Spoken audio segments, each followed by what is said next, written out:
23, versículo 38 en adelante.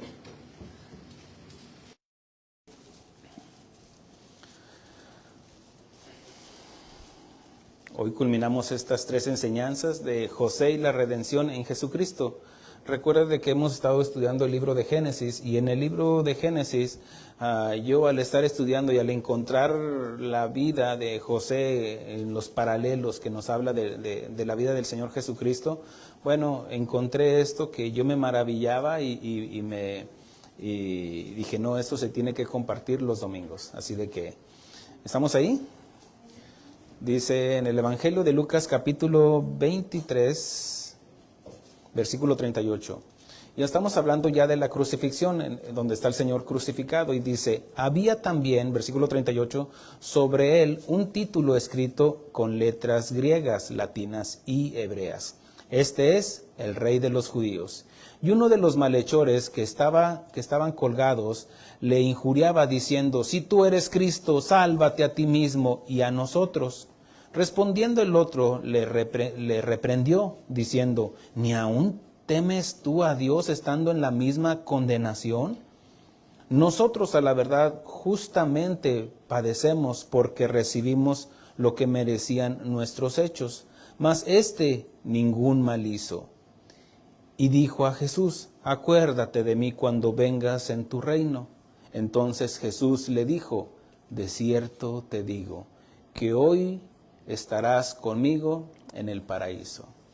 Hablemos con el Señor. Padre, te damos gracias. Gracias por revelarte a nuestras vidas, por mostrarnos, mi Dios, tu corazón y lo que estaba escrito desde el Antiguo Testamento y que estamos aprendiendo de sombras y figuras del que había de venir, Cristo Jesús, nuestro Salvador. Ayúdanos a acomodar lo espiritual en lo espiritual y lo terrenal en lo terrenal. Gracias por el testimonio que vamos a escuchar de la vida de José, de la vida de este malhechor, y otro ejemplo que vamos a escuchar que tú tienes para nosotros. Gracias, Padre. Habla a nuestras vidas, a nuestros corazones. En el nombre de Cristo Jesús. Amén. Tomen asiento. Miren aquí de que quiero que en lo que vamos narrando, usted en su mente, en su corazón, haga una imagen, un cuadro de lo que Dios le pone en su corazón, cómo pudo haber sido en ese momento. Dice que había también sobre él un título hablando del Señor Jesucristo. En la cruz arriba tenía un escrito con letras griegas, latinas y hebreas. Y decía, este es el Rey de los Judíos. Este hombre condenado que estaba a la izquierda de nuestro Señor Jesucristo experimentó la redención. Ya lo acabamos de leer porque el Señor le está asegurando, le está garantizando la vida eterna. Hoy estarás conmigo en el paraíso. Y este hombre experimentó la redención en Jesús porque creyó en Él. La salvación por la fe en el Rey de los Judíos, como estaba el título ahí. También vemos que se arrepintió. Las palabras que él está diciendo, está hablando de arrepentimiento porque reprende al otro que no se había arrepentido. Significa que él ya se había arrepentido. Pero para entender más la redención, hay algo más que la Biblia nos quiere enseñar, como hemos estado llevando esta miniserie de la vida de José, el soñador. Ahorita vamos a ir para allá. Quiero que entendamos un principio que nos enseña la Biblia. Ya hemos hablado sobre el perdón. Tengo que narrarlo rápidamente para entender el punto. Por ejemplo, en la primera enseñanza hablamos del perdón, cómo José había decidido en su corazón perdonar a sus hermanos que lo habían vendido. Más adelante hicimos la comparación que Dios ya había perdonado a la humanidad desde antes de la fundación del mundo en su omnipresencia, en su omnisapiencia. Él sabía que Adán se iba a rebelar, él sabía que tú y yo íbamos a pecar y él proveyó el medio de salvación. Entonces, es por eso de que nosotros tenemos que entender un poquito más sobre lo que es la redención. Hemos hablado también de que el perdón no es gratuito. Es cierto que Dios nos perdonó. Es cierto que José perdonó a sus hermanos que lo habían vendido. esta historia que está ahí en Génesis. Sin embargo, cuando José preparó un plan para saber si sus hermanos ya se habían arrepentido. Ahora, Dios proveyó la salvación para nosotros, pero esa salvación es cierto que es gratuita. Sin embargo, viene con cláusulas, lo que hemos estado aprendiendo, con cláusulas de que tiene que haber un arrepentimiento. El Señor Jesucristo dijo esto: si no os arrepentís, todos pereceréis igualmente. Significa que es imprescindible, que es necesario el arrepentimiento para la salvación. Es cierto que hemos estudiado de que la salvación es por fe, es cierto.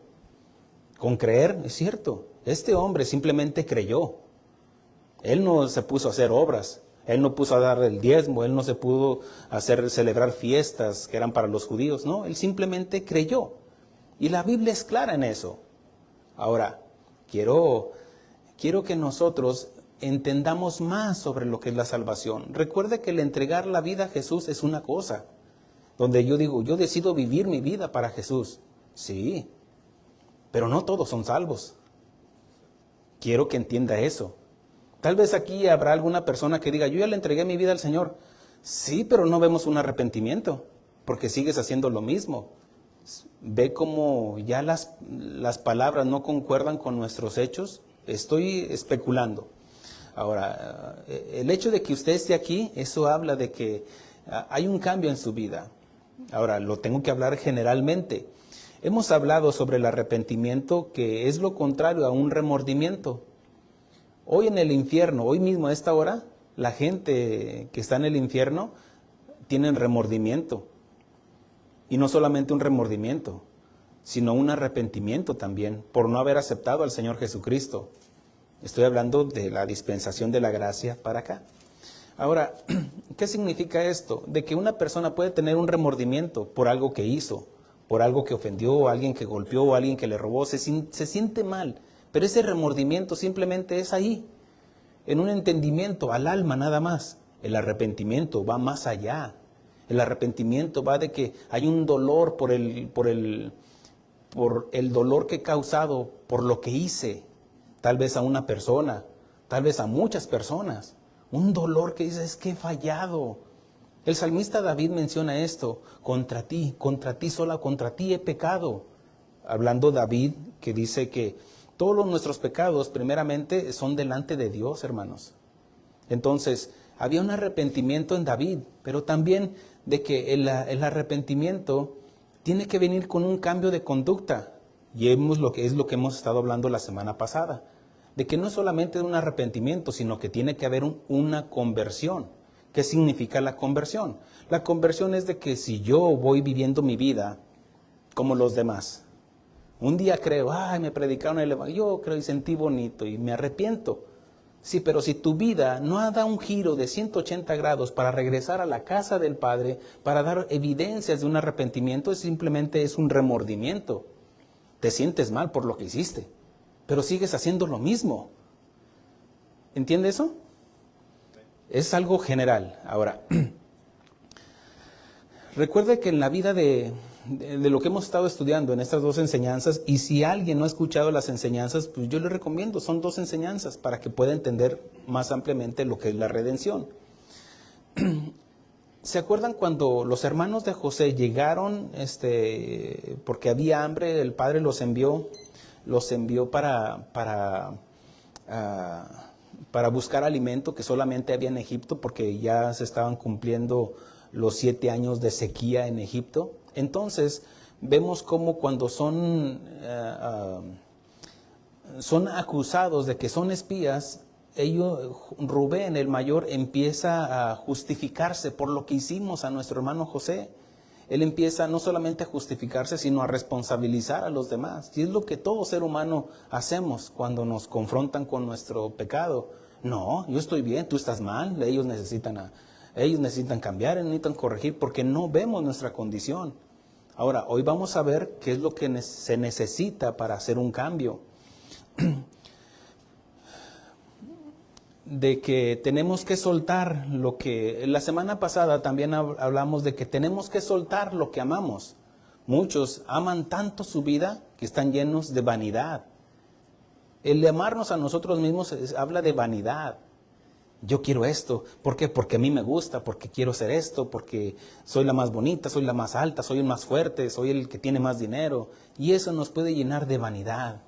Aún el conocimiento, yo conozco más, yo sé más, eso nos puede llenar de vanidad.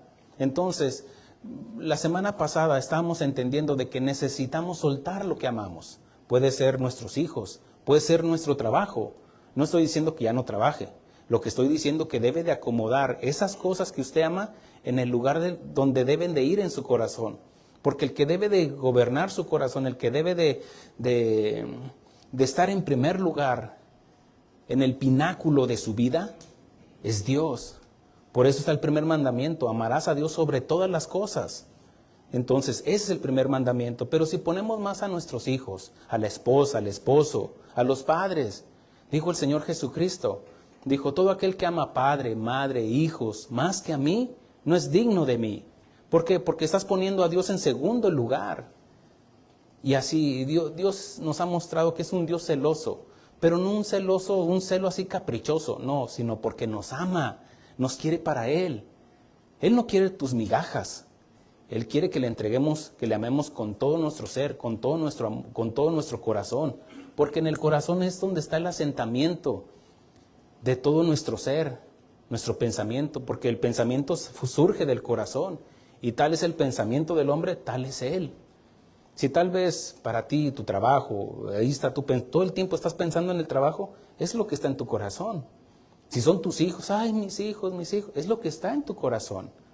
Entonces, tenemos que aprender a diferenciar esto, y lo que nos enseñaba el Señor la semana pasada era de soltar lo que amamos. No porque Él no lo quiera quitar, sino porque quiere bendecirnos, multiplicarnos. Y hoy veremos el elemento más imprescindible para la salvación. El no cumplir con esta cláusula lo convertirá en una salvación incompleta, o lo que significa que no somos salvos. Y para entender esto, tenemos que llevarlo a la Biblia. En Romanos, Pablo enseña esto en Romanos, después de que expuso la vida de todo ser humano, y después menciona la salvación a través de la fe en Jesucristo. Después, ya más adelante, nos habla en Romanos capítulo 10, versículo 9 y 10, dice esto: esta es la palabra de fe. Romanos capítulo 10, versículo 9 y 10. Esta es la palabra de fe que predicamos. Dice: que si confesares con tu boca que Jesús es el Señor y creyeres en tu corazón que Dios le levantó de entre los muertos, serás salvo, porque con el corazón se cree para justicia, pero con la boca se confiesa para salvación. Mire esto: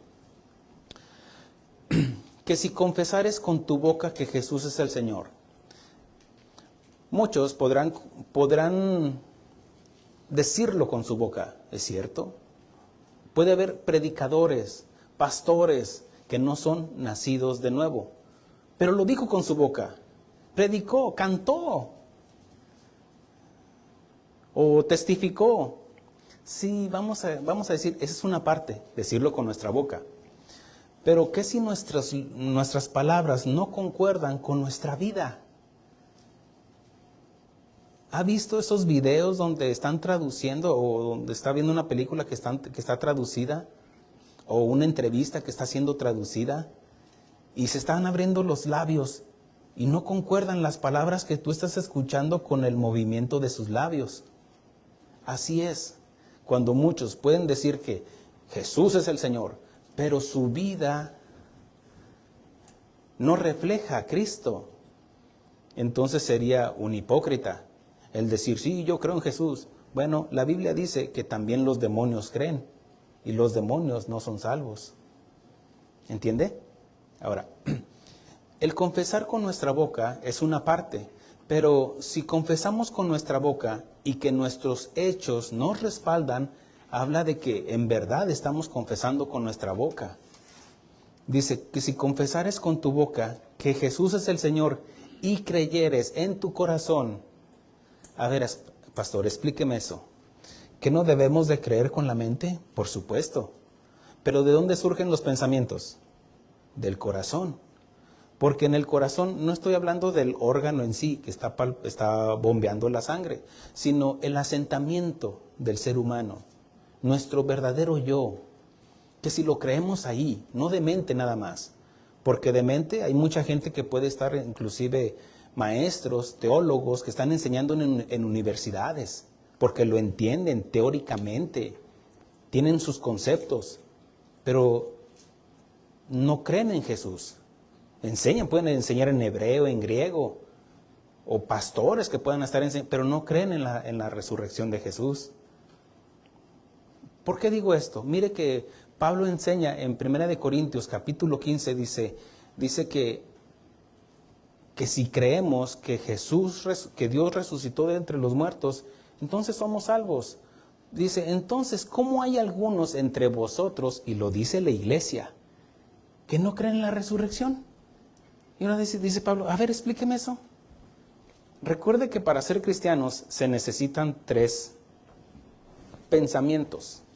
Primero, que Dios fue manifestado en carne, la encarnación. La segunda verdad, para ser cristiano, habla de que Jesús murió, es cierto, pero que la tumba está vacía. Significa que Él resucitó y ascendió al Padre. Esa es la segunda verdad. La tercera verdad es de que el Señor vendrá. Pero si usted saca de la ecuación la resurrección de Cristo, usted no es salvo. Entonces dice Pablo, entonces seguimos en nuestros delitos y pecados. Y somos los más dignos de misericordia de la gente. Mira, esos pobrecitos, ¿creen que Jesús resucitó cuando no resucitó? Si crees que no resucitó. Pero los que creemos que resucitó, eso nos confirma, mire lo que dice, que si confesares con tu boca que Jesús es el Señor, y creyeres en tu corazón que Dios le levantó de entre los muertos, significa la resurrección. Dice, serás salvo. ¿Ok? Y si vemos este versículo desde otro panorama, podremos ver de que si tú no crees en la resurrección, no eres salvo en tu corazón. Si no lo confiesas, no eres salvo. No solamente con tu boca, sino también con nuestros hechos. Ahora, mire lo que dice, porque con el corazón se cree para justicia. El que estaba crucificado, él creyó en su corazón. Él no tuvo que ir a hacer obras. Él creyó en su corazón y fue justificado. Y no solamente eso, me dice, porque con el corazón se cree para justicia, pero con la boca se confiesa para salvación. Ahora, veamos esto. Regresemos al cuadro donde está el Señor Jesucristo crucificado y dice el versículo 39, y uno de los malhechores que estaba colgado le injuriaba, significa se burlaba. En el Evangelio de Mateo nos enseña que los maestros, enseña que estaban los ancianos de Jerusalén en ese día, en ese momento. Estaban los escribas, los fariseos, los ancianos, los principales sacerdotes. Le injuriaban, se burlaban. Si eres hijo de Dios, desciende de esa cruz. Baja de ahí y creeremos en ti. ¿Qué querían ver ellos? Evidencias, milagros. Pero delante de ellos estaba cumpliendo la escritura de Isaías 53 y no lo veían. ¿Por qué? Porque la dureza de corazón trae torpeza. No ven lo que Dios nos está mostrando. En ese momento estaba el que estaba a la derecha crucificado, se burlaba. Si eres hijo de Dios, desciende.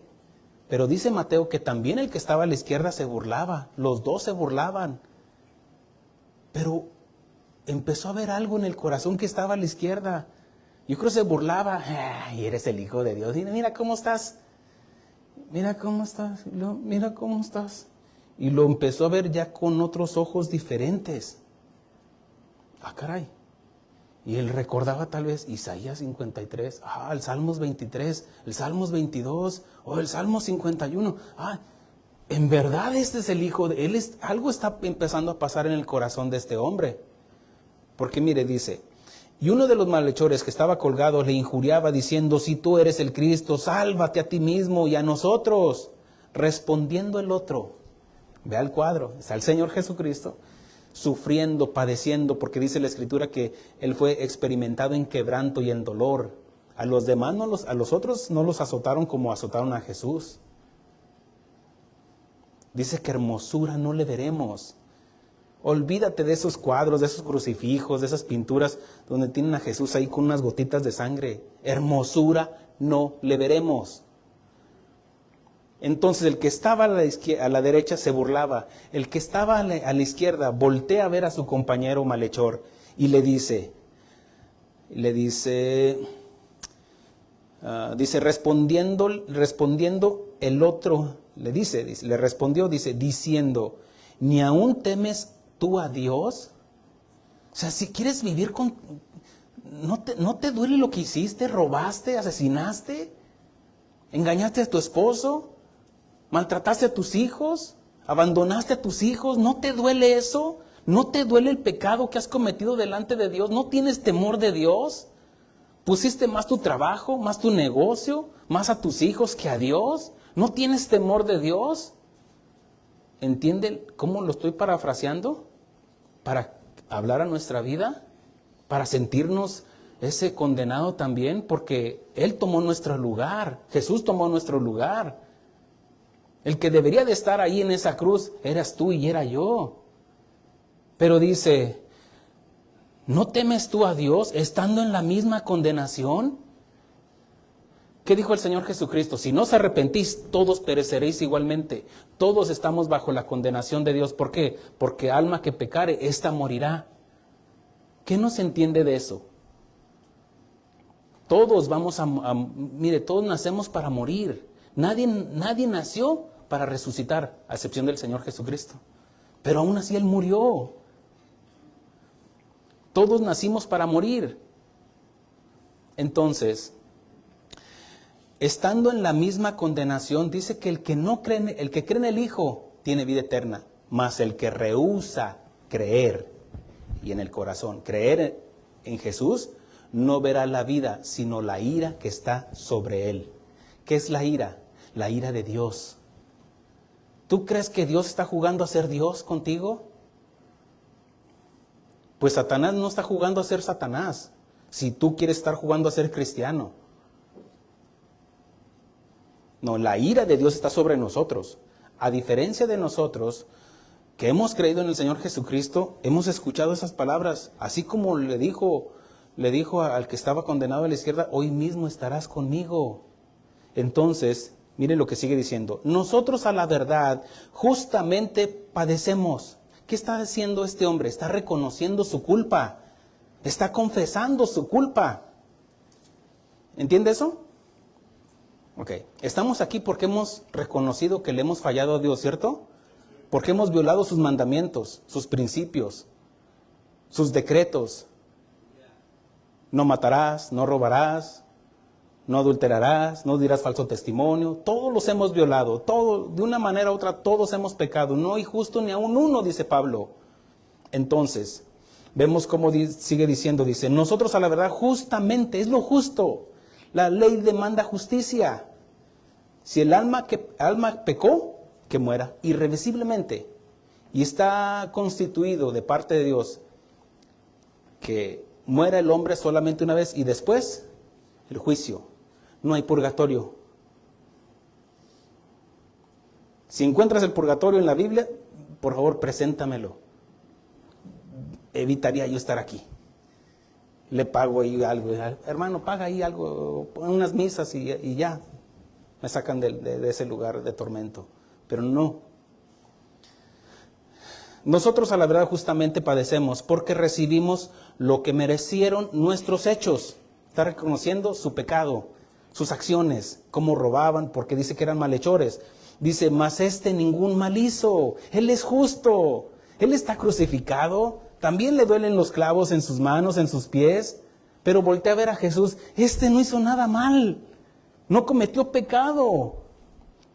Isaías dice que no se le halló engaño en su boca a Jesús. Era imposible que él pecara porque dice que corporalmente estaba toda la deidad en él. Era imposible que Jesús pecara en la deidad. En la humanidad, por supuesto que tuvo la oportunidad. Sin embargo, dice que él es el autor de la fe, autor y consumador de la fe. Y dice que la fe hasta la muerte y muerte de cruz, quiere decir que se santificó, se preparó. Él fue la ofrenda. Ahora, dice, y dijo a Jesús, vea esto, que ya no volteé a ver al condenado. ¿De qué me sirve ver a los pecadores allá afuera? No, yo necesito ver a Jesús. Nadie más me va a salvar. Él volteó a ver a Jesús, así como nosotros hemos volteado a ver a Jesús, ¿cierto? Porque reconocemos nuestro pecado. He sido mal padre, he sido una mala esposa, una mala madre, mal empleado. He sido un ladrón, un estafador, porque no importa si te robaste un chicle o 10 millones de dólares.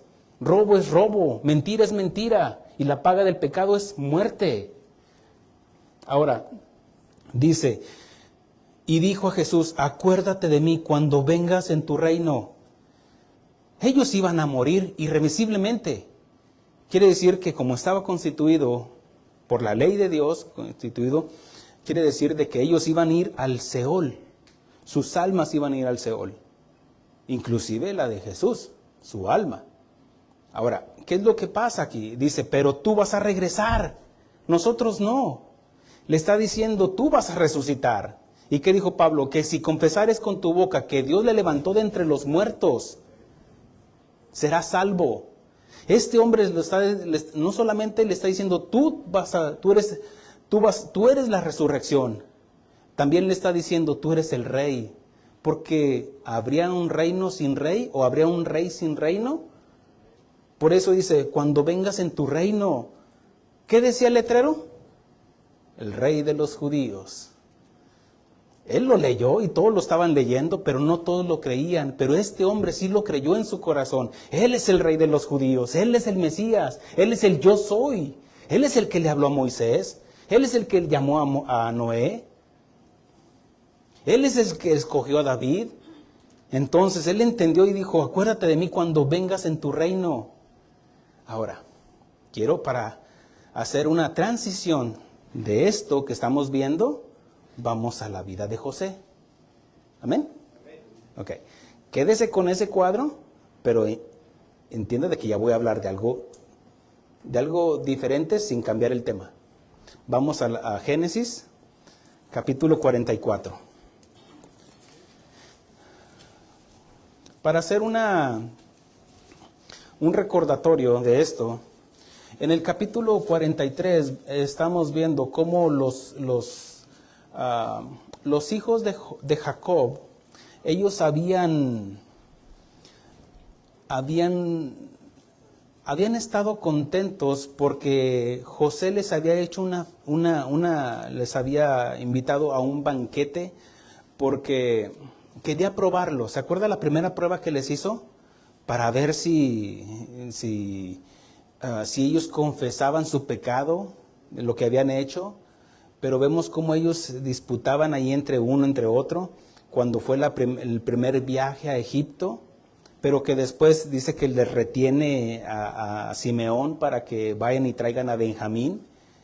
En el plan que tenía José, dice, no, yo quiero a ver si ellos siguen maltratando a mi hermano más chico, para ver si han cambiado, a ver si ya se convirtieron, a ver si hay una forma de pensar diferente. Entonces, dice que ya para no regresar a la historia, los sienta a la mesa y dice que a su hermano Benjamín le da 5 veces más de la porción del alimento. A todos les sirvió obviamente su porción, pero a Benjamín le sirvió más.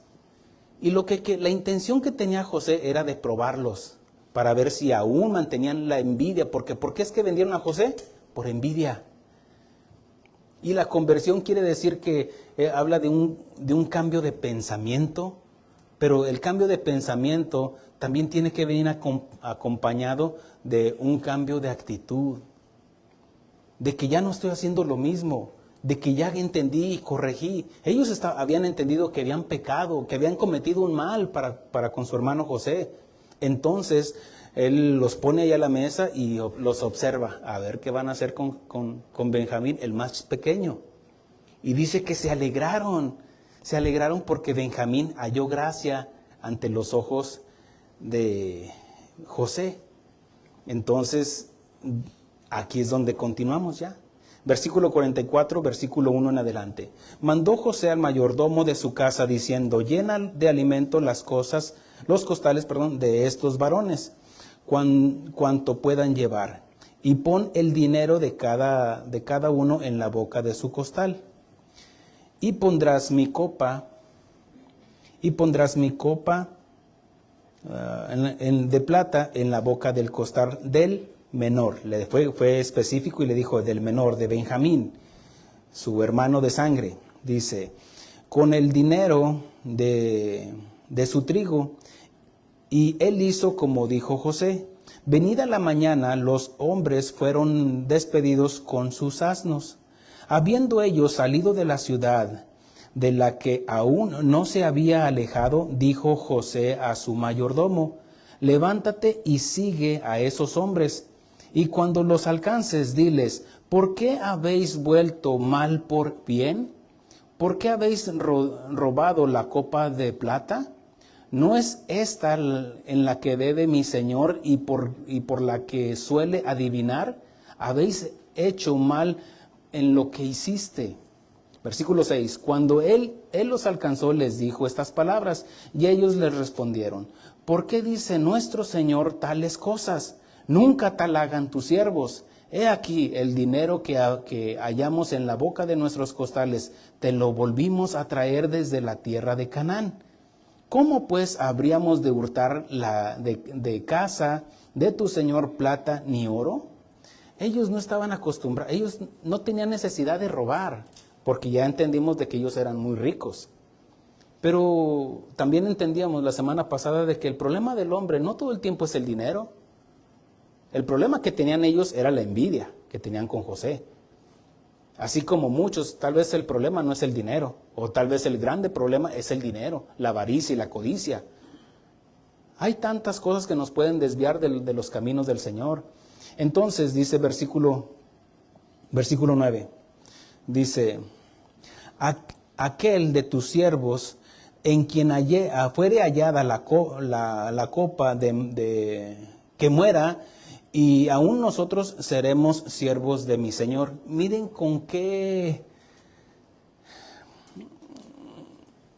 cómo aseguraban ellos de que no había culpable entre ellos. Ahora, ellos no sabían, por supuesto, el plan que tenía José para ellos, o lo que había hecho el siervo de José. Entonces, es muy temerario decir no, o poner las manos al fuego por alguien más. Mire, déjele digo esto, yo no puedo poner las manos al fuego por usted, ni usted por mí. ¿Entiende eso? Para que tampoco no caiga en la idolatría. Mi pastor, no. Soy un ser humano como cualquier otro y que cometo errores también. Sin embargo, vemos cómo aquí, mire, ¿se acuerda la ocasión cuando el padre de José y de sus hermanos salió huyendo de Labán, su tío? Salió huyendo y después su tío Labán lo alcanzó. Dice, ¿por qué me has hecho esto? Dice, te llevaste a mis hijas como un ladrón. Pero no solamente eso, sino mis ídolos te los llevaste. Y Jacob dice, que nunca tal haga. Dice, no solamente eso, sino que ponte a buscar y donde lo encuentres, que muera. ¿Quién lo tenía? Raquel, su esposa. ¿Y qué pasó? Murió. Ahora, ¿murió por lo que dijo él? No estoy diciendo eso. Lo que sí es cuando nosotros podemos, no, mis hijos son los más bien portaditos en la escuela. Que diga yo, mi hijo es el mejor trabajador aquí está mi hijo. Mis hijas no son las más, no. Y vea cómo los hermanos dicen, no, nosotros no hemos robado. ¿Se acuerda cuando también en una ocasión el rey David fue confrontado por Dios delante del profeta Natán, que le dijo la historia que hemos leído muchas veces, de que un hombre tenía muchas ovejas y que vino un visitante, pero había otro que tenía una sola corderita y dijo, fue y se la quitó y se la robó y la mató para dársela al visitante? Y dijo David, que muera 4 veces ese hombre, tú eres ese hombre. Muchas de las veces nos adelantamos como que no hay nada, yo no he hecho nada. Cuando tú les predicas el evangelio a la gente inconversa, no, yo no necesito a Dios, no, o diciendo, no, Dios y yo somos bien cuates, Dios y yo somos bien amigos, no hombre, si nomás vieras, Dios me ha bendecido, mira, no te equivoques. Si tú estás robando, si tú estás haciendo cosas malas, no metas a Dios en tus jugadetas.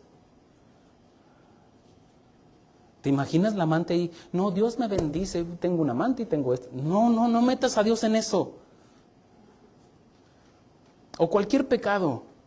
No, podrás tener dinero, tu negocio creció, o tienes muchos hijos.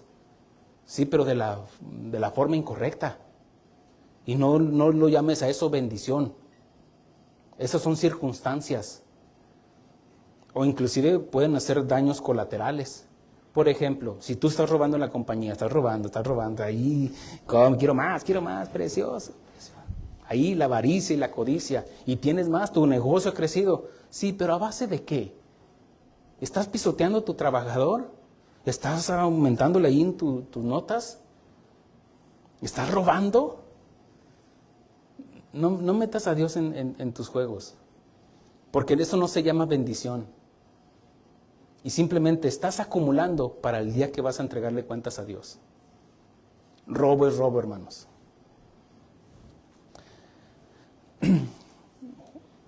Continuamos con la historia. Versículo 10. Y él dijo, también ahora sea conforme a vuestras palabras aquel en quien hallases será mi siervo y vosotros seréis sin culpa.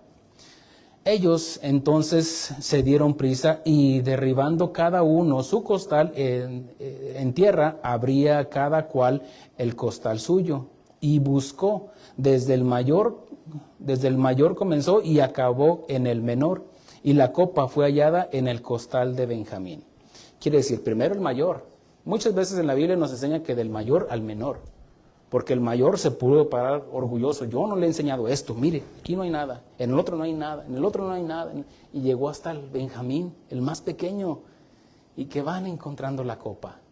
Conocemos la historia, pero vemos cómo dice, versículo 13 dice, entonces ellos rasgaron sus vestidos y cargó cada uno su asno y volvieron a la ciudad. Vino Judá con sus hermanos a casa de José, que aún estaba allí, y se postraron delante de él en tierra. Recuerde de que para viajar, iban a viajar a través del desierto. Quiere decir que salieron de madrugada. El siervo los alcanza, no habían avanzado mucho.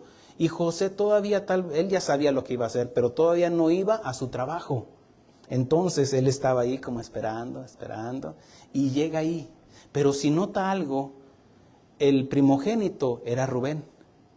Después seguía Leví, a Simeón y luego Leví. Y luego de Leví viene Judá. Pero ya no es se supone que el primogénito es como el patriarca, el que sigue. No está el papá, pero sigue el mayor, ¿cierto? ¿Cuántas veces a mí me mandaban así, váyase a la tienda, pero su hermano es el que lleva el dinero, el mayor, y yo bien enojado? Pero porque es el que lleva la autoridad. Así también, el mayor, Rubén, ya había fallado. Simeón había fallado, Leví había fallado. Entonces Judá toma el lugar como del primogénito. ¿Me explico? El que lleva la autoridad. Entonces vemos aquí, vemos a Judá, toma la iniciativa como un nuevo líder. Y dice el versículo 14, vino Judá con sus hermanos a casa de José, que aún estaban allí, y se postraron delante de él en tierra. Y les dijo José, ¿qué acción es esta que habéis hecho? ¿No sabéis que un hombre como yo sabe adivinar? Ahora, sabemos de que José tenía una intención de provocar y jugar en sus mentes para que llegaran a un pensamiento. Dice versículo 16, entonces dijo Judá, ¿qué diremos a mi señor? ¿Qué hablaremos o con qué nos justificaremos? Dios ha hallado la maldad de tus siervos. He aquí nosotros somos siervos de mi Señor, nosotros y también aquel en cuyo poder fue hallada la copa. Aquí es donde no hay justificación. Las evidencias son abrumadoras y contundentes. Cuando ya, yo no me lo robé, y sale la foto ahí. Cuando dices, no, no es cierto, y te vieron saliendo de la mano con el amante. Santo. O te vieron así golpeando así, y sale, es evidente tu pecado, es evidente tu culpa. Entonces ya Judá él ya no se defiende, queda desarmado. Ay, Señor José, ¿cómo me defiendo? ¿Cómo? O sea, somos tus siervos. Se rinde, reconoce. Y mire, asumo que usted está aquí porque reconoce su culpa, ¿cierto? O reconoció en un momento. Ok, continuemos. Versículo 17, aquí habla José. Dice, José respondió, nunca yo tal haga. El varón en cuyo poder fue hallada la copa, él será mi siervo. Vosotros id en paz y a vuestro padre. José lo sigue probando. Aquí es donde es el tercer examen. ¿Se acuerda que les hablé de las 3 pruebas que le iba a hacer José? Número 1,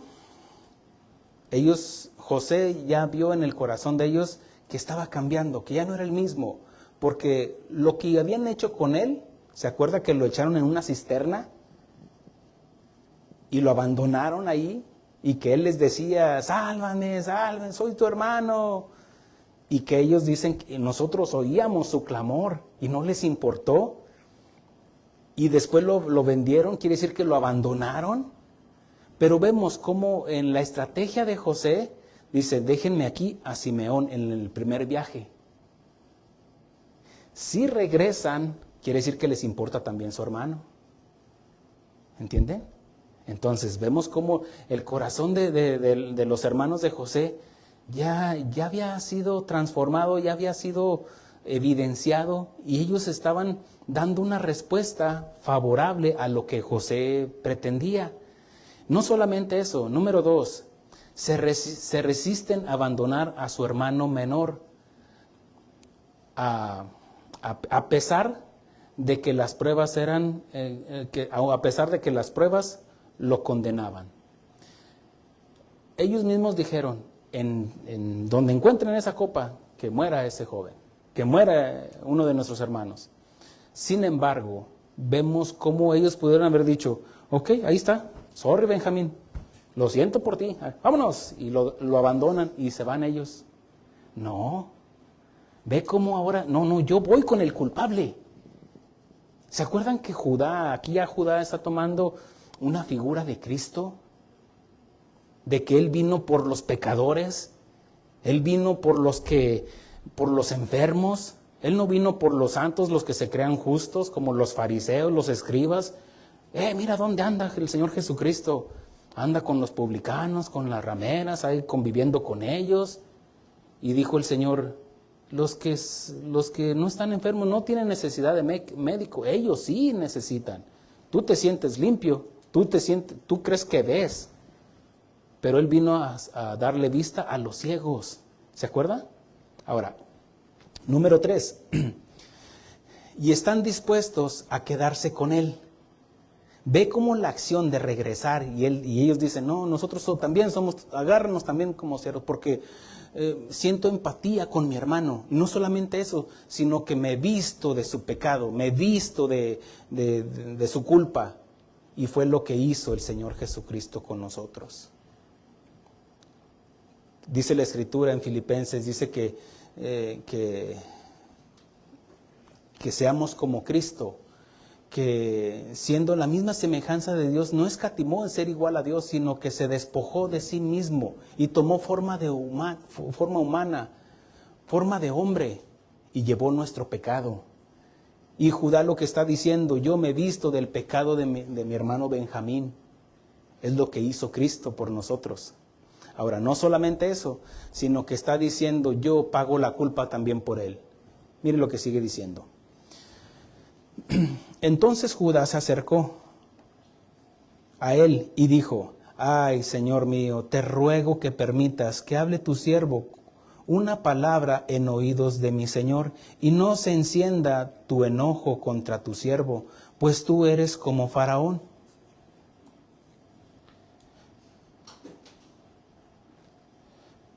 Ahora Judá es quien se pone como un intercesor por el culpable. Ve cómo ya no es Rubén, no son los demás, sino que es Judá quien toma ese papel. ¿Y qué es lo que está haciendo? Está abogando. ¿Quién está abogando por nosotros en este momento delante del Padre? Jesucristo el justo. Sí confesamos nuestros pecados, porque pecado no confesado, pecado no perdonado.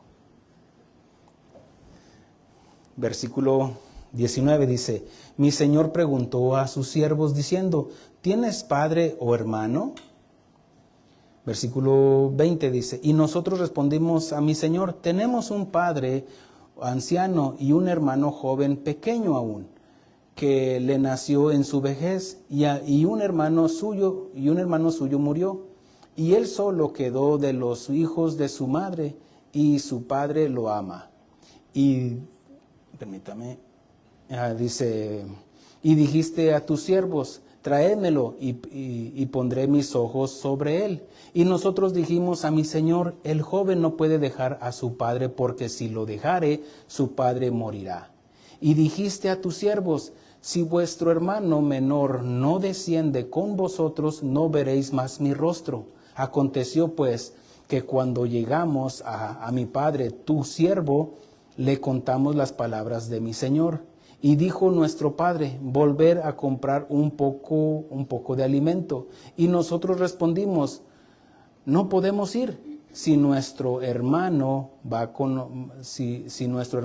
nosotros, iremos, porque no podemos ver el rostro del varón si no está con nosotros nuestro hermano el menor. Entonces tu siervo, mi padre, nos dijo: vosotros sabéis que 2 hijos me dio a luz mi mujer, y el uno salió de mi presencia, y pienso de cierto que fue despedazado, y hasta ahora no le he visto. Y si tomáis también a este de delante de mí, y le acontece algún desastre, haréis descender mis canas con dolor al Seol. Versículo 30 dice: ahora pues, cuando vuelva yo a tu siervo mi padre, si el joven no va conmigo, como su vida está ligada a la vida de él, sucederá que cuando no vea al joven, morirá. Y tus siervos harán descender las canas de tu siervo nuestro padre con dolor al Seol.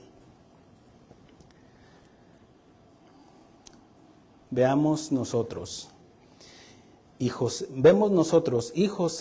cómo hay una conversión en los hermanos de José, y siente el dolor y la pena que le han causado a su padre.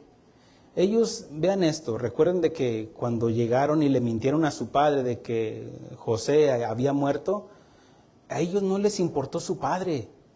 Ellos sabían que su padre amaba a José. Sin embargo, a ellos no les importó. Nos vamos a deshacer de José, como para tener el campo libre. Entonces, no se dieron cuenta la profundidad de su error, de su pecado, o las consecuencias que esto iba a provocar. Que con el tiempo ellos se dieron cuenta: ¿ves cómo está mi papá? Ya pasó 1 año y sigue llorando la muerte de su hijo. Pasaron 5 años, 10 años, 22 años. Y sí, seguía llorando, seguía sintiendo la ausencia de su hijo, a quien él amaba. Entonces, ellos ya habían sido compungidos por lo que habían provocado, y ya no querían hacer lo mismo. Era lo que José quería darse cuenta, si ya habían cambiado. José ya había decidido perdonarlo. ¿Se acuerda de Manasés? Él en su corazón ya los había perdonado, pero quería saber si ellos se merecían el perdón. Porque el perdón no se da gratuito, hermanos. Tú podrás decir, yo lo perdoné en mi corazón, que bueno, tú hiciste tu 50%, pero falta la otra, que si la otra persona se arrepintió. Porque si no se ha arrepentido, va a reincidir, va a continuar haciendo lo mismo. Aquel adúltero, adúltera que no se arrepiente y fue perdonado, perdonada, te perdono. ¿Por qué? Porque soy cristiano, porque soy cristiana. Bueno. Y el otro, qué bueno, ni perdón le pedí. Así muchos piensan que van a ser perdonados delante de Dios cuando no se han arrepentido. Y no te equivoques, no juegues con tu eternidad. Vemos cómo hay una conversión en los hermanos de José y sienten un dolor por la pena que han causado a su padre, cómo le habían engañado, haciéndole creer que una fiera había acabado con su hijo José y que no podrá soportar la pérdida de su otro hijo, hablando de Benjamín. También vemos que le importa la vida de su hermano el pequeño, que les importa la vida de su hermano el pequeño, porque Judá se puso como fiador. Mire lo que dice. Dice, versículo 32, dice, como tu siervo salió por fiador del joven con mi padre, diciendo, si no te lo vuelvo a traer, entonces yo seré culpable ante mi padre para siempre. ¿Ve cómo él está tomando el lugar del acusado? Vemos cómo Judá, no solamente Judá y los hermanos, porque no regresó solamente Judá, sino los hermanos. Los otros 9 hermanos con Judá regresaron para abogar por Benjamín. Habla de que ya se habían arrepentido y que sus acciones estaban evidenciando una conversión. Y lo que está haciendo Judá, mire lo que está haciendo Judá. Judá, en otras palabras, aunque no lo dice literalmente, sus acciones estaban confesando su culpa. ¿Lo entiende? ¿Qué es necesario para la salvación? Primero que nada, tienes que saber quién es Dios. Porque si para ti tu Dios es Buda, tu Dios es Alá, tu Dios es la Virgen X, para ti es tu Dios, ese es tu Dios. Pero la Biblia no menciona de un solo Dios. Dios y Padre de nuestro Señor Jesucristo. Entonces tenemos que saber quién es Él. Porque si tú te arrepientes, a lo mejor te arrepientes con los que te conviene y no te arrepientes delante de Dios. Tienes que saber quién es Él. Tienes que saber quién eres tú delante de Dios. Número 3, tiene que haber un arrepentimiento. Sabemos que el principio es creer. ¿Sí? Porque sin creer, pues no hay salvación. De tal manera amó Dios al mundo que envió a su Hijo unigénito para que todo aquel que cree. ¿Qué es necesario para la salvación? Creer. 2, saber quién es Él. 3, saber quiénes somos nosotros. 4, tenemos que saber que tenemos que reconocer nuestra culpa. Hablo del arrepentimiento. Porque sin arrepentimiento no hay perdón de pecados. Número 4, ya mencioné 4. 5, estoy hablando de lo que es la conversión. Y número 6, tiene que haber una confesión, porque si no la salvación es incompleta. Pastor, ¿me está poniendo obras? No, porque todo ya va en un paquete. Porque tú puedes decir, yo creo, sí, tú crees, pero no te has arrepentido, o no has confesado tu pecado, o no te has convertido, o te has convertido. Mire, déjese, lo pongo así. Alguien que está condenado ahí delante del juez, él tal vez puede decir, te buscaban, están las evidencias de que tú eras el asesino, y resulta de que están las pruebas contundentes. Y tú dices, ok, soy culpable, estoy delante del juez, él es el juez, el que tiene la autoridad, yo soy el culpable, reconozco que soy el culpable, ¿me arrepiento? Sí me arrepiento, pero con un remordimiento. Donde dice, confiesa, sí, yo te digo dónde la sepulté, a la que enterré, y los lleva ahí. Pero ¿qué si confesó su pecado?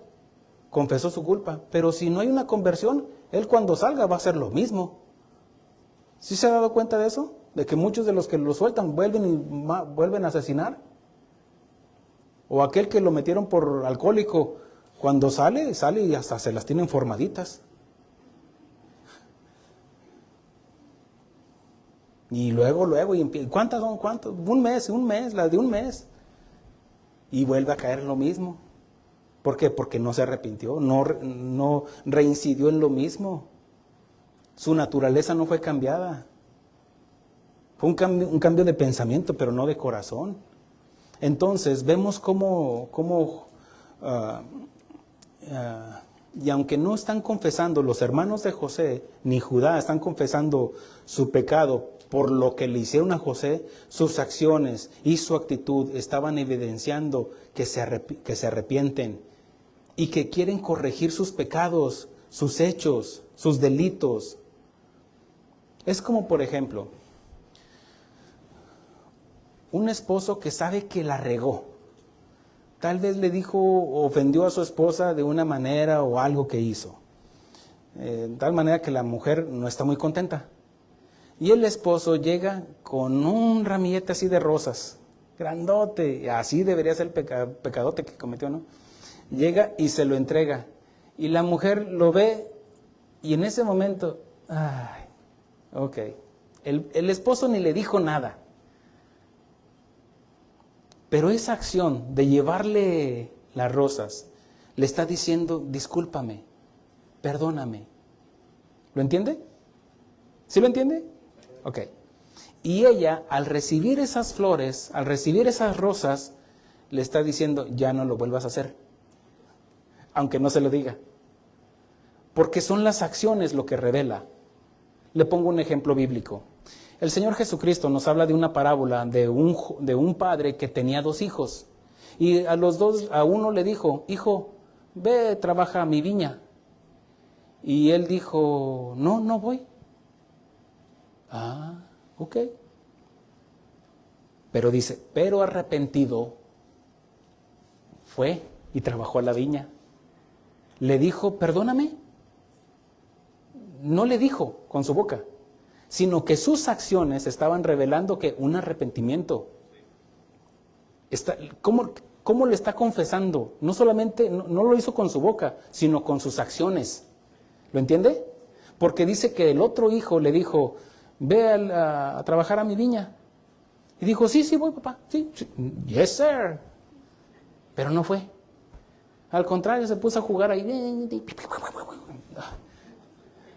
¿Qué le está diciendo con sus acciones? No te respeto, no te amo. Para mí tú ya estás muerto. Para mí tú eres un 0 a la izquierda y eso es de mi cosecha. Pero ¿qué le está diciendo con sus acciones? ¿Ve cómo no tuvo que hablar para decir, no me importas, papá? Como el otro dijo, me importas, papá, me arrepiento. Es lo mismo que están haciendo los hermanos de José. Al mostrar esa empatía por su hermano Benjamín.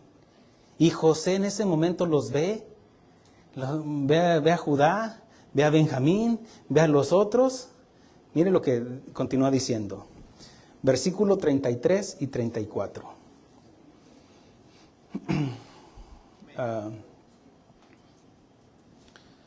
Dice, te ruego, por tanto, que ahora... Que quede ahora tu siervo en lugar del joven por siervo de mi señor, y que el joven vaya con sus hermanos, porque ¿cómo veré yo a mi padre? Perdón, ¿cómo volveré yo a mi padre sin el joven? No podré, por no ver el mal que sobrevendrá a mi padre.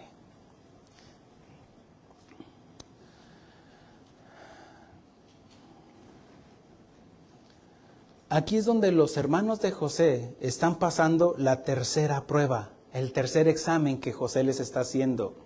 Fue hasta que uno de ellos estaba dispuesto a pagar por el condenado, hasta que alguien estaba dispuesto a dar su vida por amor a su padre, por amor a sus hermanos. Dice la Escritura del Señor Jesucristo, a lo suyo vino, pero los suyos no le recibieron. ¿A qué vino? Vino a ponerse en lugar de sus hermanos. Porque la ira de Dios ya estaba desde que Adán pecó. La ira de Dios ya estaba sobre toda la humanidad. Y Dios proveyó el medio de salvación a través de Jesucristo. Y dice la Escritura, el mismo Señor Jesucristo, en el Evangelio de Juan, capítulo 15, dice así, dice, Jesús dijo, nadie tiene mayor amor que este, que uno ponga su vida por sus amigos. Y es lo que está haciendo Judá. Y cuando Judá hace eso, cuando Judá hace esa acción, no solamente de palabra, no solamente que se arrepintió y le dolió, sino que está diciendo con sus acciones, yo me pongo en lugar de él. Los otros hermanos no dijeron lo mismo, que tal vez lo pudieron haber hecho, pero aquí es Judá quien toma la iniciativa y dice, yo no quiero ver sufrir a mi padre. ¿Y si sabías que los pecados que hemos cometido es porque hemos ofendido a nuestro Padre Celestial? ¿Estás entendiendo ahora la relación que estoy poniendo de la redención en José, ahora en la redención en Jesucristo? ¿Cómo podríamos entender esto? Hay una parábola que nos enseña el Señor Jesucristo. Mire, vamos al Evangelio de Lucas, capítulo 15. Y es una parábola tan enriquecida en teología, en conocimiento, que aquí nos habla el Señor Jesucristo de la parábola del Hijo Pródigo. En esta enseñanza, el Señor Jesucristo yo la uso mucho porque embona en muchas predicaciones, matrimonio, en los hijos, en los padres, en todo, embona en muchas predicaciones. Ahora, el Señor Jesucristo, para entender esto, tienes que entender por qué lo está diciendo, y esto va a ayudar a los predicadores. Tienes que entender el por qué, el cómo, cuándo, dónde y por qué. Entonces, tienes que saber a quién lo está diciendo. Lo está diciendo, dice que la gente le seguía al Señor Jesucristo. Y el Señor Jesucristo les empieza a hablar, porque también los fariseos también lo seguían y le cuestionaban. Y esto, lo otro, y a poco así nada más, y porque esto, lo otro. Siempre andaban detrás del Señor Jesucristo, pero para ver en qué se equivocaba, o a ver si se equivocaba, para acusarle después. Entonces el Señor Jesucristo, con mucha paciencia, dice que habló a los publicanos, dice, se acercaba a Jesús todos los publicanos y pecadores para oírle. Dice, dice, los fariseos y los escribas murmuraban diciendo, a los pecadores recibe y con ellos come. Entonces les refirió una parábola donde habla de la parábola de la oveja perdida. ¿Qué significa? De que el Señor Jesucristo vino a rescatar lo que se había perdido. Y luego dice que narra la otra parábola de la moneda perdida. Que una mujer perdió una moneda y dice, pero que después se pone a buscarla con diligencia y que la encuentra. Y que cuando la encuentra, llama a todas sus vecinas, sus amigas, sus parientes. He encontrado la moneda perdida. Recuerda quién lo está hablando. A sus discípulos, a la gente que le seguía y a los publicanos. Y ahora va a comenzar a hablar de la parábola del hijo pródigo. También dijo, versículo 11, Lucas 15:11 dice, un hombre tenía 2 hijos, y el menor de ellos dijo a su padre, Padre, dame la parte de los bienes que me corresponde, y le repartió los bienes. Está hablando de la herencia. Padre, tú para mí ya estás muerto, dame la parte que me corresponde, porque la herencia se reparte hasta que muera, ¿cierto? Pero aquí toma la acción de que no, ¿sabes qué, papá? No me interesas ya, no me interesa la compañía de la lechería que tenemos, no me interesan las vacas, no me interesan las borregas, no me interesa tu empresa, no me interesa tu negocio, papá. A mí dame la parte que me corresponde. Ahora, entienda esto, para que nosotros entendamos, nosotros somos ese hijo pródigo, que desperdiciamos nuestra vida. ¿Dónde andábamos? ¿Cómo desperdiciamos nuestro tiempo? ¿Cómo desperdiciamos nuestro matrimonio sin Cristo? ¿Cómo desperdiciamos de nuestros hijos sin Cristo? Entonces, dice, ¿por qué? Porque hicimos a un lado a Dios, al Padre Celestial. Aquí el Padre es una figura de Dios, del Padre Celestial. El Hijo Pródigo también habla de los gentiles. Pero también del hermano mayor también habla de los fariseos, de los escribas, de los religiosos. Y aquí habla de nosotros los gentiles, y para entenderlo no se le olvide la historia de José. Ahora, dice, dame la parte que me corresponde, y le repartió los bienes. Quiere decir que a ambos. El padre no fue injusto, le dio al desobediente, pero también le dio al que estaba trabajando, a su hijo mayor. Dice, no muchos días después, juntándolo todo, el hijo menor se fue lejos a una provincia apartada y allí desperdició sus bienes viviendo perdidamente. ¿Cómo estábamos nosotros antes de Cristo? Recuerde esto, que Dios nos sacó de lo más vil y despreciable de este mundo, para que usted no diga, no, Dios me necesitaba. Dios no te necesita. Porque entonces diríamos que es un Dios incompleto y necesita algo o a alguien. No, somos nosotros los que necesitamos a Dios. Entonces, continúa diciendo, dice cómo vivió su vida perdidamente y la desperdició su vida, desperdició los bienes de su padre. Y a muchos de nosotros Dios nos había dotado con capacidades, con habilidades, tal vez en las matemáticas, tal vez en el trabajo o desempeñando algo que Dios puso en nosotros. Y lo vivimos, desperdiciamos nuestra vida.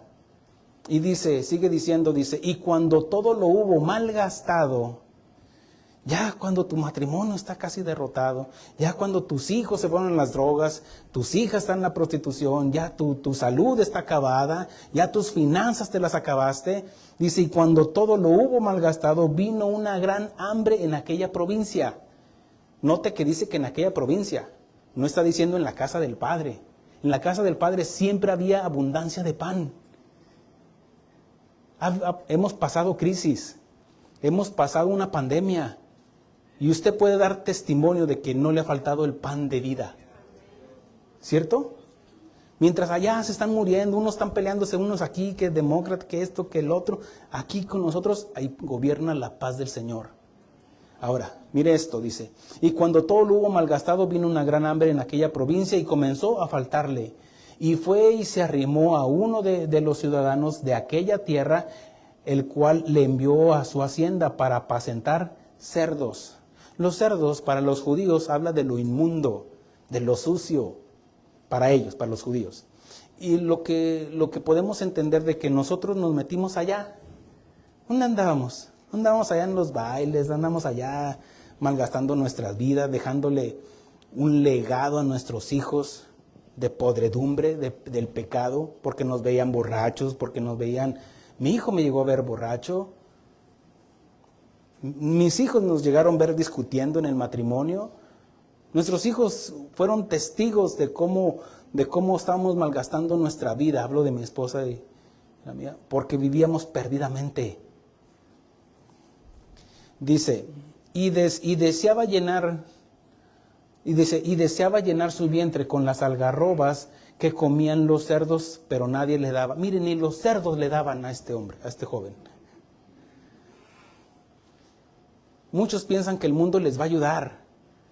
No, tal vez te va a ayudar para que, mira, si tú dices que tu negocio está creciendo, pero si estás robando, si estás haciendo eso, mira, Satanás no tiene ningún problema para que tu negocio crezca, porque eso es lo que te mantiene apartado de Dios.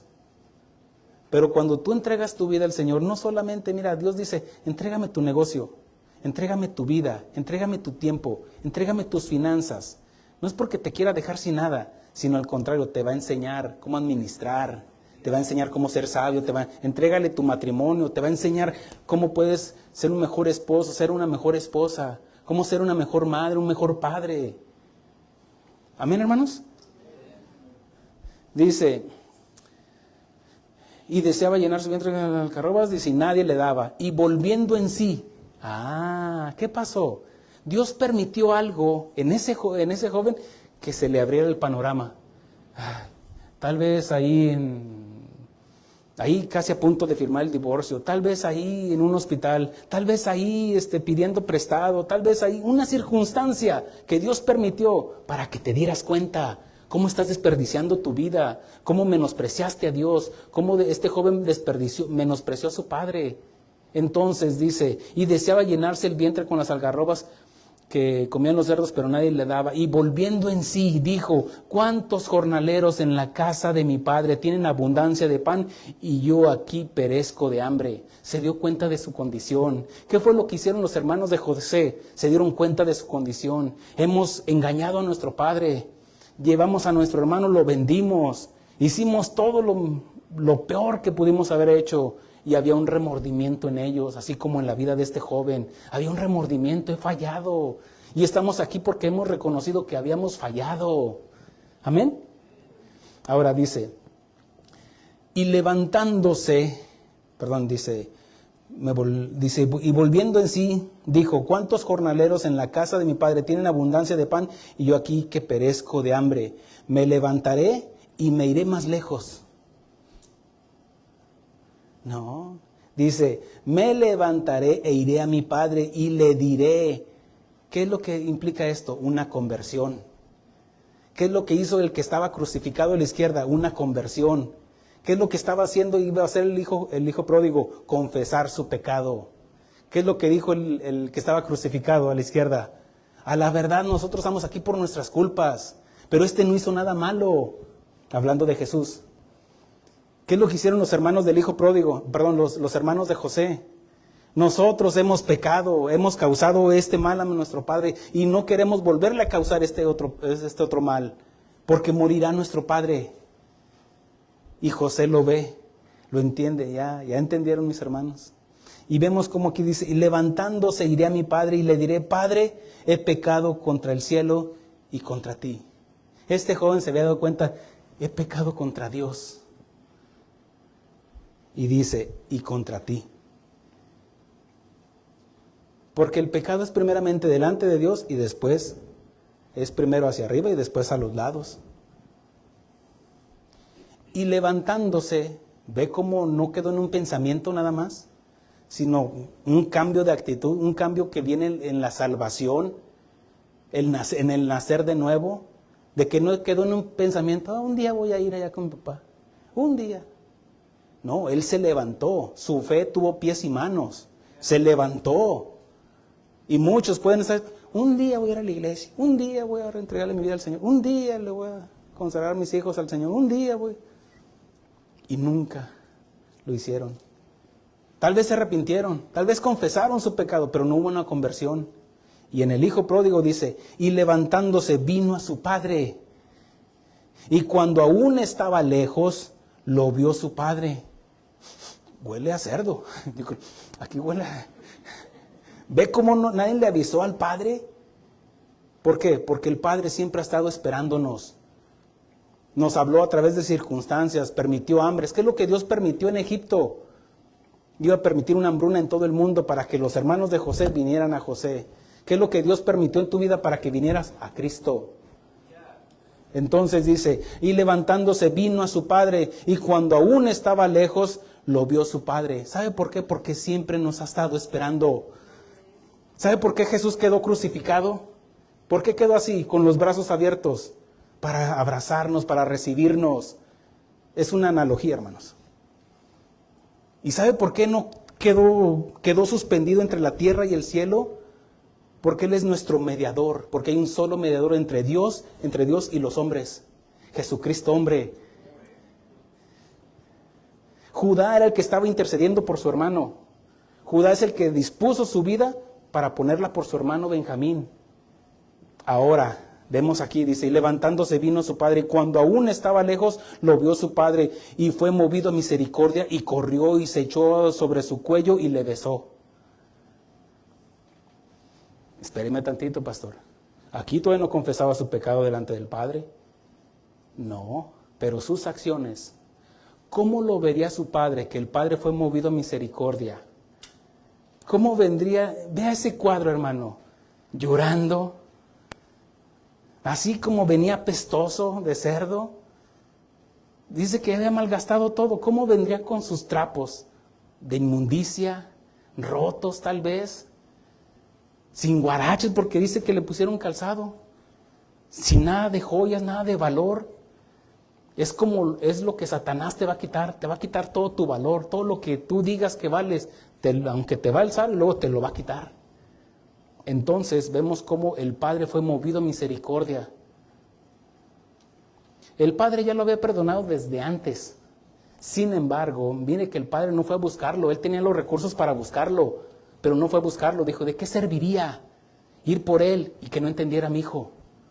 ¿De qué serviría José? José, cuando empezó los 7 años de abundancia de las 7 vacas gordas, él pudo haber ido con su padre y sus hermanos, ¿cierto? Pero ¿de qué serviría si no se cumpliría el plan que tenía? ¿De qué serviría que el Señor te perdone y tú sigas con lo mismo? Si no hay un arrepentimiento, si no hay una confesión, si no hay una conversión. El Padre lo ve y no lo vio así, sí es, sí es. Pero no solamente lo que lo motivó a abalanzarse con su hijo es porque había un arrepentimiento. Y fue movido a misericordia y corrió y se echó sobre su cuello y le besó. Y el hijo dijo, aquí sí ya viene la confesión. He pecado contra el cielo y contra ti, y ya no soy digno de ser llamado tu hijo. ¿Qué decía? Hazme como uno de tus criados. Pero el criado no queda en la casa para siempre. Si el hijo os liberare, seréis libre totalmente. Y eres heredero, no solamente un siervo. Mire, yo soy siervo de Dios, como usted lo es. Pero lo que yo estoy haciendo no define lo que soy. Soy hijo de Dios. Si le sirvo al Señor, le sirvo por amor.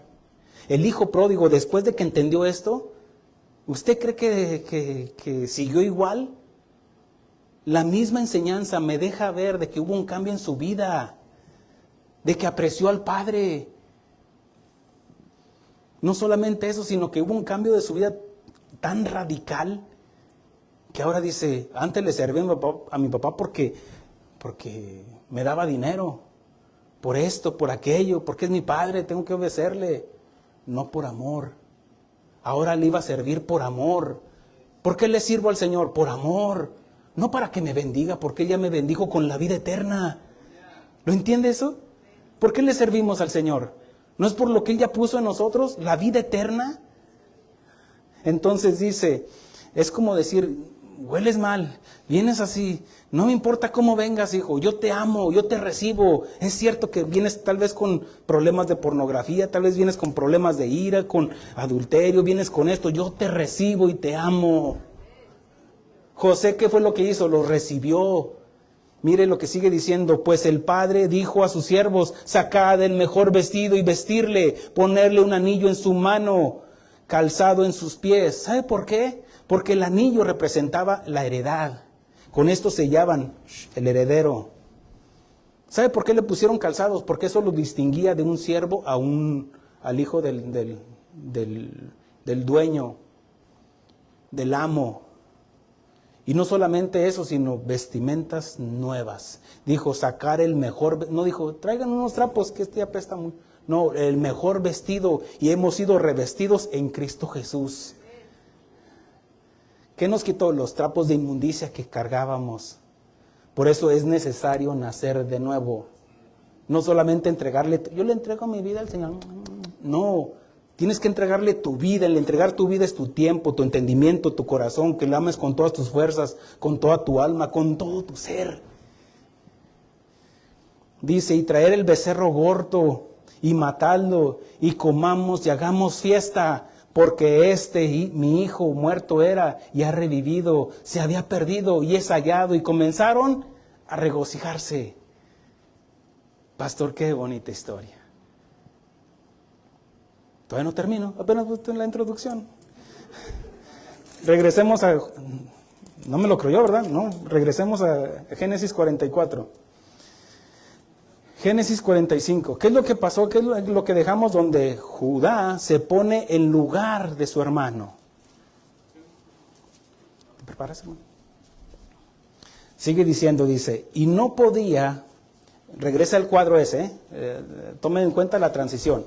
Ahora regresamos a los hermanos de José. José los está viendo, José está demandando que justicia, ¿cierto? Me robaron esta copa, aunque sabemos que era un plan que tenía José, así como Dios tenía el plan de salvación para nosotros. Y permitió circunstancias, permitió cosas que pasaron en nuestra vida para que nosotros llegáramos. Entonces, ahí los está viendo José. Y Judá se pone en lugar. Y José como que se acomoda. Y José como que quiere. En verdad han cambiado mis hijos.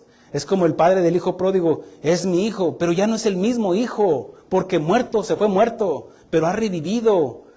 ¿Por qué? Por su conversión, por su confesión, por su cambio de pensar. Entonces dice, no podía ya José contenerse delante de todos los que estaban a su lado, al lado suyo, y clamó, hacer salir de mi presencia a todos, y no quedó nadie con él a darse a conocer a sus hermanos. Entonces, y solo hasta entonces, hasta que hubo alguien quien dispuso su vida para salvar al condenado de Benjamín. Entonces se dio a llorar a gritos y oyeron los egipcios y oyó también la casa de Faraón. No estoy diciendo que a grito abierto y que hasta allá lo oyeron. No, es un gemir desde dentro. Y dice que el Señor Jesucristo, cuando estaba en la cruz, dijo a gran voz, Eloí, Eloí, lama sabactani. Dios mío, ¿por qué me has desamparado?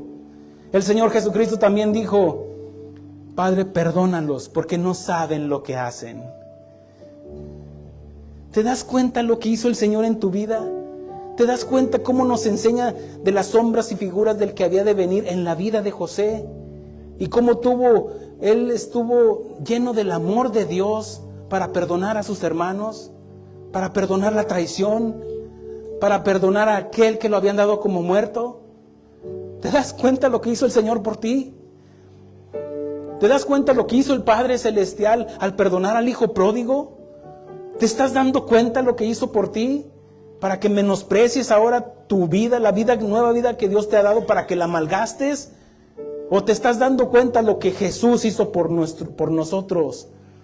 Cuando dice el Señor, entonces, dice la Escritura, entonces se dio a llorar a gritos y oyeron los egipcios y oyó también la casa de Faraón. Y dijo José a sus hermanos, yo soy José. ¿Vive aún mi padre? Y sus hermanos no podían responderle porque estaban turbados delante de él. Recuerde de que José usaba intérpretes, pero ahora era él quien se estaba revelando. Él estaba diciendo, hablamos el mismo lenguaje. Ahora yo le estoy entendiendo a Jesús. Ahora antes que cosas que yo no entendía. Ahora abro mi Biblia y le entiendo. ¿Por qué? Porque se me revela quién es Él. Ya sé quién soy yo. Yo soy un pecador. Pero ahora yo sé quién es Él. ¿Quién es Jesús? Ahora conozco el corazón de José. Ahora conozco el corazón del padre del hijo pródigo. Ahora entonces dice, y dijo José a sus hermanos, yo soy José, ¿vive aún mi padre? Y sus hermanos no podían responderle porque estaban turbados delante de él. Entonces dijo José a sus hermanos, acercaos ahora a mí. Y ellos se acercaron. Y él dijo, yo soy José, vuestro hermano, el que vendiste para Egipto. Las evidencias, él estaba mostrando las evidencias. Y el Señor Jesucristo dice, hablándole a los judíos, dice, y un día le verán al que traspasaron. Un día verán a aquel que crucificaron. A Tomás le dijo, tú has creído porque has visto, más bienaventurados sois aquellos que creyeron y no tuvieron la necesidad de ver, porque Dios se revela a través de la fe.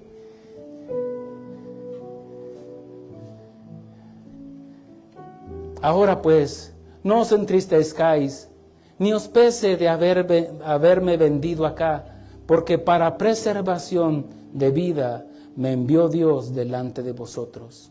El Señor Jesucristo a través de Isaías dice esto, Isaías 53, y verá el fruto de su aflicción.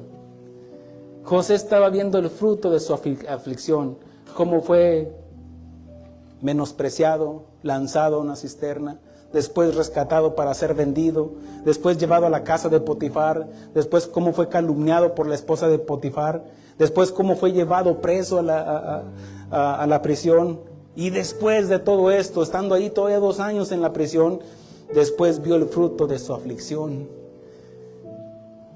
Y dice que le puso a su hijo Manasés, porque Dios me ha hecho olvidar Dice, Dios me ha hecho olvidar la aflicción de mi casa y me ha hecho fructificar en casa ajena.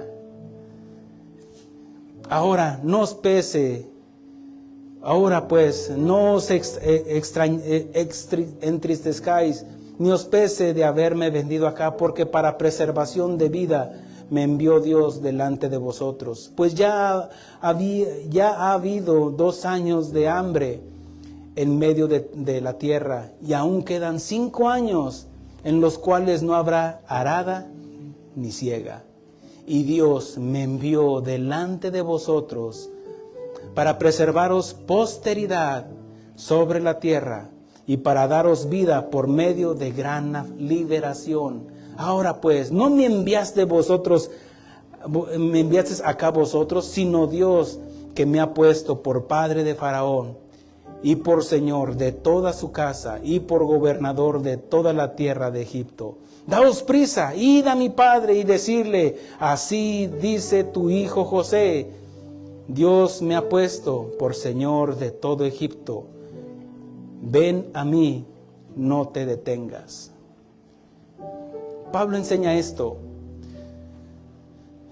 en Filipenses.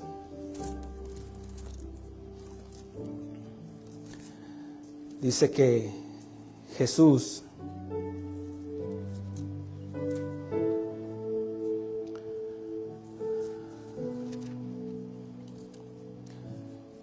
hablando de nuestro Señor Jesucristo, perdón, estoy en Gálatas.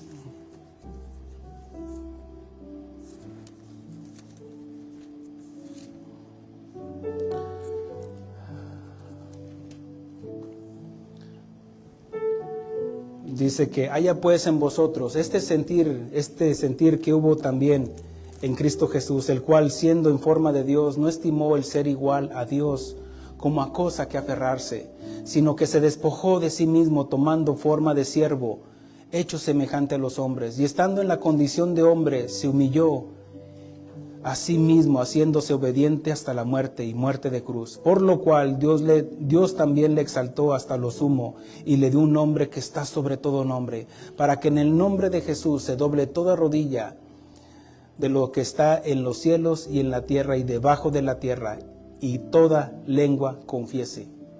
Toda lengua confiese. ¿Cuál fue la tercera prueba para los hermanos de José? Confesar. ¿Cómo se complementa la salvación? Confesando. ¿Cómo fue redimido el que estaba a la izquierda de Jesús? Confesando su pecado. Ponte de pie. Y toda lengua confiese que Jesucristo es el Señor, para gloria de Dios Padre. Porque se doblará toda rodilla. Tú decides si doblarla aquí o doblarla allá. No hay otra manera. Pero tu rodilla se va a doblar, quieras o no. Sin embargo, estamos aquí porque hemos entendido del amor y la misericordia de Dios. Y hemos decidido doblar nuestras rodillas aquí. Y no solamente eso, sino también confesar que Dios le levantó de entre los muertos. Y ahora somos salvos. Dale un aplauso al Señor.